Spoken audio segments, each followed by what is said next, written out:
I never thought I'd be telling this story, but here we are.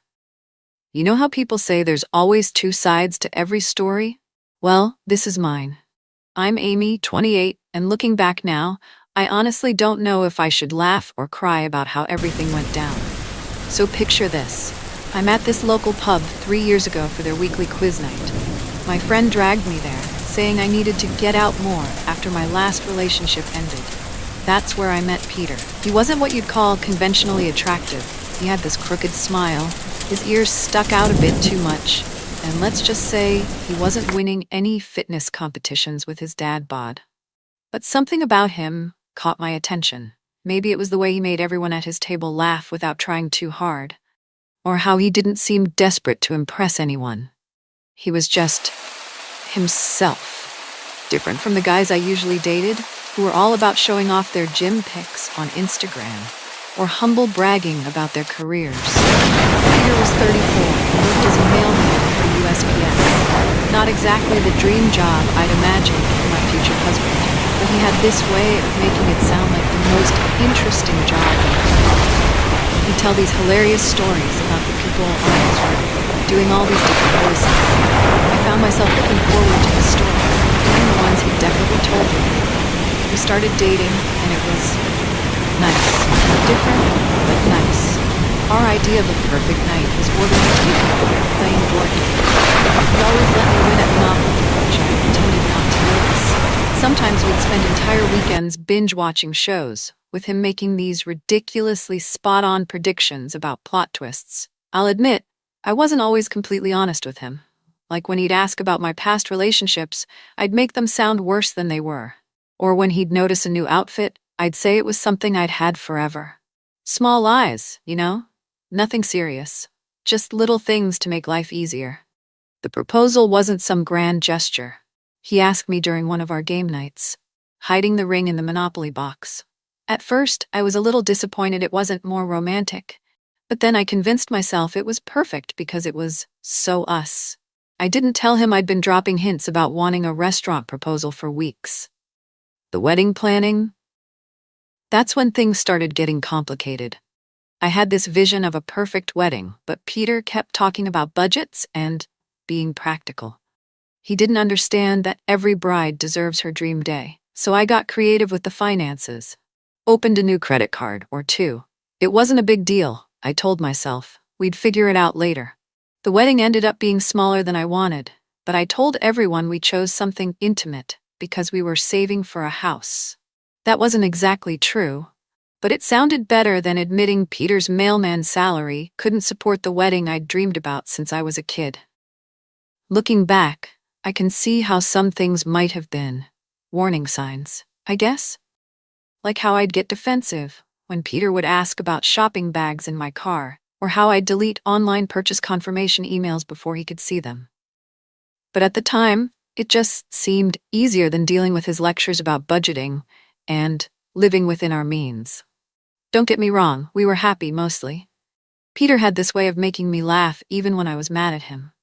And yes, sometimes I'd catch myself wishing he'd dressed better, or maybe hit the gym, but then he'd do something sweet, like bringing me my favorite coffee before my morning classes at the middle school where I taught, and those thoughts would fade away.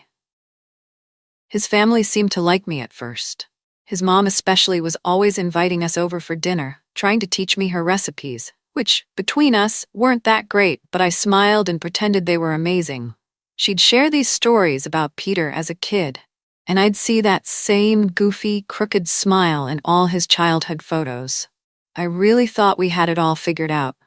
Sure, maybe we weren't the perfect couple people saw on Instagram, but we were real. At least, that's what I kept telling myself. If I'd known then how everything would fall apart, well, maybe I would have done things differently. Or maybe not. That's the thing about looking back. You never really know, do you? Things started changing about a year into our marriage. Peter got this promotion at work, route supervisor was on the horizon, and suddenly he was all about securing our future and building good habits. Like, okay, I get it. But does that mean we have to track every single dollar? He'd see a target charge on our statement and start asking questions like he was some kind of financial investigator. It was exhausting. And I'll be honest, seeing my teacher friends posting about their weekend shopping sprees or fancy dinners while I had to justify buying new supplies for my classroom, it stung. Peter didn't understand that as a teacher, appearances matter. You can't wear the same outfit twice in the same week. The kids notice, and they can be brutal. So yeah, I kept a few things off the shared credit card. Started putting some purchases on my personal card. It wasn't lying exactly. More like maintaining my independence. His family didn't help either. Especially his sister Sarah. She's an accountant, so she thinks she knows everything about money. She'd make these little comments at family dinners like, "Oh, it must be nice to spend so freely." Or, "Have you guys started that emergency fund yet?" Like, mind your own business? I started making excuses to skip family dinners, telling Peter I had papers to grade or after-school meetings. He knew I was lying sometimes, I could tell. But he wouldn't call me out on it directly. He'd just get this look on his face, this disappointed half-smile, that honestly made me feel worse than if he'd just yelled at me. The thing about Peter is, he never really got angry. He'd just get quiet, which somehow made it worse. When he found the first hidden credit card statement, he didn't flip out like most guys would. He just sat there at our kitchen table, looking at it with those sad puppy dog eyes, and asked, "Why didn't you just talk to me?" As if it was that simple. As if he wouldn't have given me a whole lecture about budgeting and responsibility. I started spending more time with my work friend Jessica. She got it. She understood that sometimes you need to treat yourself, that life's too short to penny pinch everything. When I told her about Peter's reaction to my shopping, she said it sounded like financial abuse. That really got me thinking. Was Peter controlling me through money? Sure, he said he was trying to protect our future, but wasn't he really just trying to keep me dependent on him? The more I thought about it, the more I started noticing other things too. Like how he never wanted to try new restaurants I suggested, always saying we should cook at home instead. Or how he'd wear the same 3 polo shirts to family functions, even though I'd bought him nicer clothes. It was embarrassing, honestly. My coworkers' husbands always looked so put together, and there was Peter, with his crooked smile and dad bod, talking about his mail route like it was some kind of grand adventure. I loved him. I did. I still posted about our relationship online, carefully angling photos to catch his good side, writing about how blessed I was to have such a caring husband. But something was shifting. Every time he questioned a purchase or suggested we talk about our budget, I felt more and more suffocated. It's like the very things I'd found endearing about him, his practicality, his simple approach to life, were starting to feel like chains holding me back. Looking back now, I can see how things were building up. Every skipped family dinner, every hidden purchase, every little lie about where I was or what I was doing, they were all bricks in a wall I was building between us. But at the time, I honestly thought I was just protecting myself, protecting my right to live my life the way I wanted. I had no idea how quickly everything was about to fall apart. It all came crashing down one Tuesday evening. I'd just gotten back from a teacher planning session. Okay, it was actually a shopping trip with Jessica, when Peter was sitting at our kitchen table with this stack of papers in front of him. Credit card statements, all 3 of them. Nearly $15,000 worth of debt he knew nothing about. I tried to play it cool at first. "Oh, those old things, I was going to tell you about them." But Peter just sat there, flipping through page after page of purchases. Target runs, Amazon orders, that cute boutique downtown. It all laid out in black and white. He looked defeated, not even angry, just tired. Then he started asking questions. What about the story I'd told him about helping one of my struggling students' families? That was a lie. I'd actually used that money for a weekend trip with Jessica. What about the medical bills I'd claimed were from my dental work? Another lie. That money went to a designer bag I'd been eyeing. Each lie I'd told came unraveled, one by one. I did what I always do when I feel cornered. I turned it around on him. "Well, maybe if you weren't so controlling with money, I wouldn't have to hide things." I remember shouting, "Do you know how embarrassing it is to have to ask permission to buy basic things? How humiliating it is to have your sister comment on every purchase I make?" Peter suggested counseling, but I shut that down fast. In my mind, counseling was for people with real problems, not for couples arguing about money. Besides, Jessica had been telling me how her cousin went to marriage counseling, and it just gave her husband more ammunition to control her. Financial abuse. That term kept bouncing around in my head. The more I thought about it, the more I convinced myself that's what this was. I started getting bolder with my spending, almost like I was daring Peter to say something. I'd come home with shopping bags and place them right in the middle of the living room. When he'd give me that look, the disappointed one, I'd make some comment about how at least one of us knows how to enjoy life, or sorry, I don't want to live like we're broke. His family started noticing the tension. At Sunday dinners, I'd make these little jabs about Peter's job or his clothes, always with a laugh so I could play it off as a joke if anyone called me out. "Oh, honey, you're wearing that shirt again? I guess the postal service must not pay as well as I thought." His mother would purse her lips, his sister would roll her eyes, but Peter would just force that crooked smile and change the subject. Jessica thought it was hilarious. "Girl, you're just being honest," she'd say when I told her about these moments. "If he can't handle a little teasing, that's his problem." But sometimes, late at night, I'd catch Peter looking at our wedding photos with this expression I couldn't quite read. It made my stomach twist.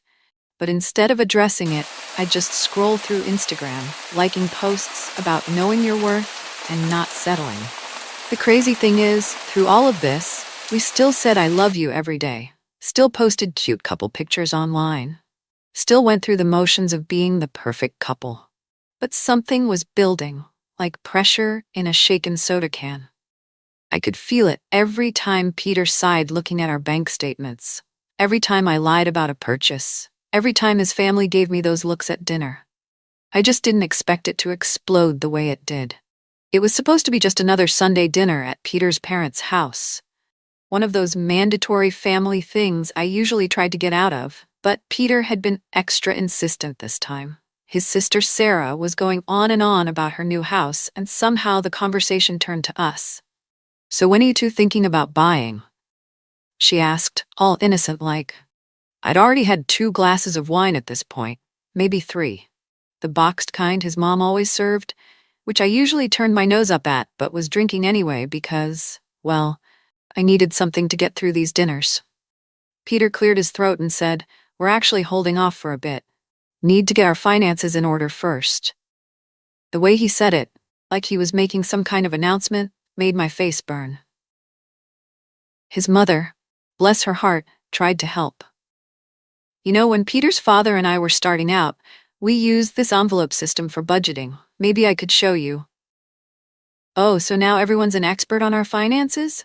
The words came out sharper than I meant them to. I reached for the wine again, but Peter's hand shot out, grabbing the glass before I could. "That's enough," he said firmly. "Sit down before you say something you can't take back." Maybe it was the wine. Maybe it was the embarrassment. Maybe it was just everything finally boiling over. But something in me snapped. I yanked my arm away from him and stood up, my chair scraping against the floor. "Or what? You'll do what exactly?" I could hear my voice getting louder, but I couldn't stop. "You know what? I don't even need you. Look at you. I could have had anyone, but I settled for you. You're not even that funny, you're just ugly." The room went dead silent. I turned to his mother, who was sitting there with her mouth open. "Sorry, but someone had to say it. Everyone thinks it. You think I don't see how people look at us?" The mailman with his crooked teeth and his sad little dad bod? Peter didn't yell, didn't argue. He just stood up, grabbed his keys and wallet from the counter, and said in this voice I'd never heard before, "Find your own ride home." Then he walked out. Just like that. The silence after the door closed was deafening. His sister Sarah muttered something that sounded like, "Finally." His mother was crying quietly. His father wouldn't even look at me. I stood there swaying slightly, the weight of what I'd just done starting to sink in, but my stupid pride wouldn't let me take it back. "He'll come back," I announced to no one in particular. "He always comes back." But even as I said it, something in my gut told me this time was different. I'd crossed a line, and everyone in that dining room knew it. I ended up calling a rideshare home. The driver kept giving me these looks in the rearview mirror as I alternated between leaving angry voicemails for Peter and crying mascara all over my shirt. Men, am I right? I tried to joke, but he just turned up the radio. When I got home, the apartment was dark. No Peter, no note, nothing. I told myself he just needed to cool off, that he'd be back in the morning, that this would blow over like everything else always did. I was wrong. So wrong. The first few days were a blur of unanswered calls and desperate texts. I went through all the stages: angry posts on Facebook about toxic families, long rants to Jessica about how Peter was manipulating the situation, tearful voicemails apologizing, and then taking it back in the same breath. I even drove by his parents' house a couple times. His car was on. And then came the notification from my bank. Peter had separated our accounts, just like that. All the automatic payments from my credit cards bounced. Reality hit me like a slap in the face when I checked my teacher's salary and employees. The numbers didn't add up. Not even close. I tried damage control on social media, posted this long paragraph about growing through hardship and choosing myself. Jessica helped me word it just right, making it sound like I was the one who'd chosen to leave a negative situation. The likes and supportive comments rolled in, but they felt hollow. At school, I started noticing how people would stop talking when I walked into the teacher's lounge. One day, I overheard two other teachers whispering, "Can you believe what she said to him?" In front of his whole family? Apparently, Sarah had been telling everyone who would listen about my little wine-fueled performance. My friends started dropping off one by one. First, it was the couples we used to hang out with. They were too busy for our usual wine nights. Then some of my single friends started making excuses too.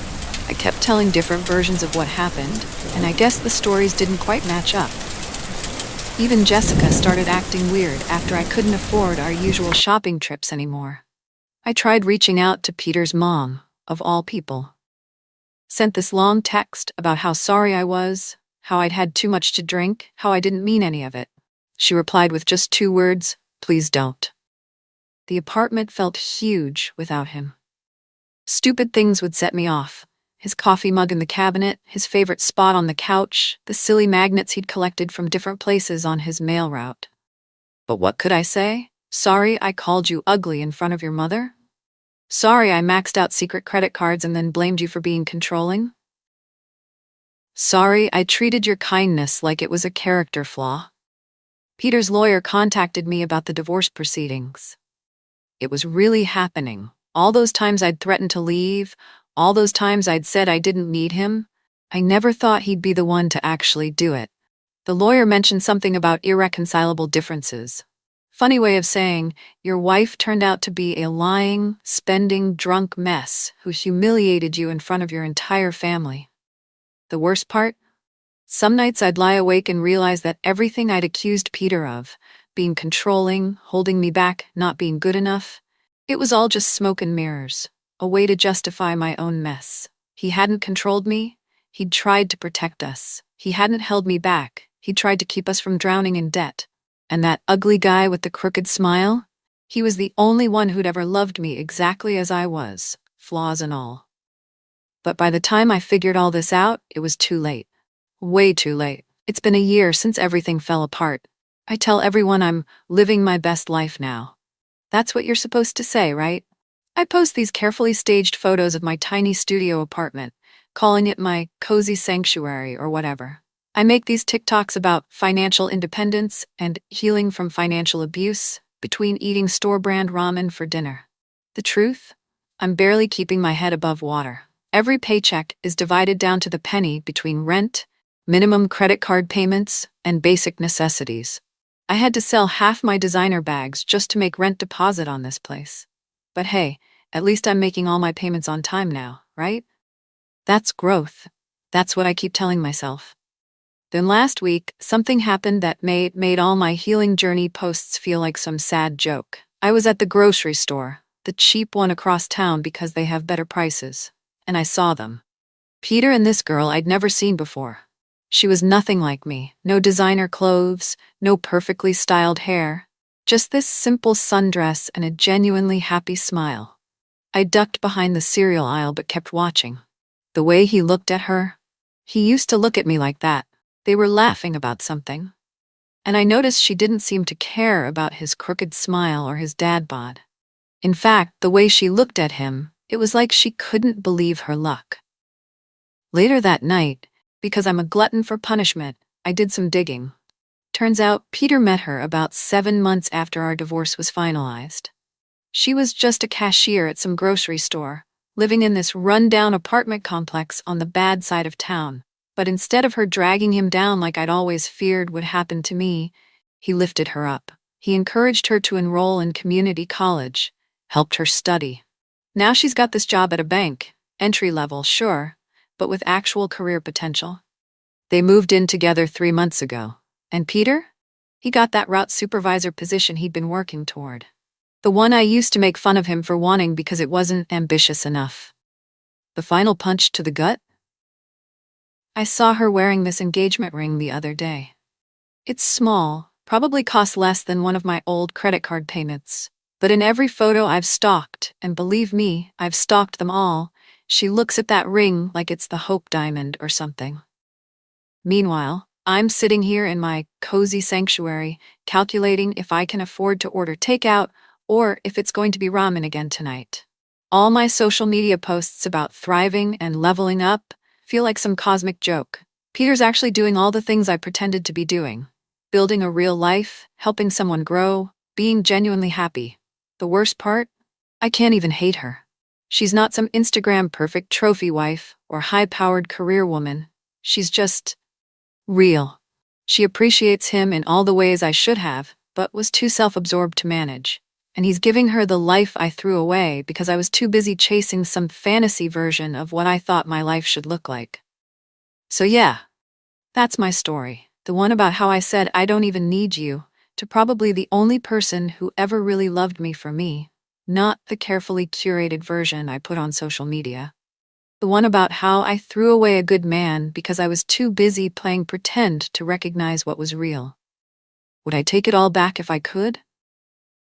Maybe. Probably. But that's not how life works, is it?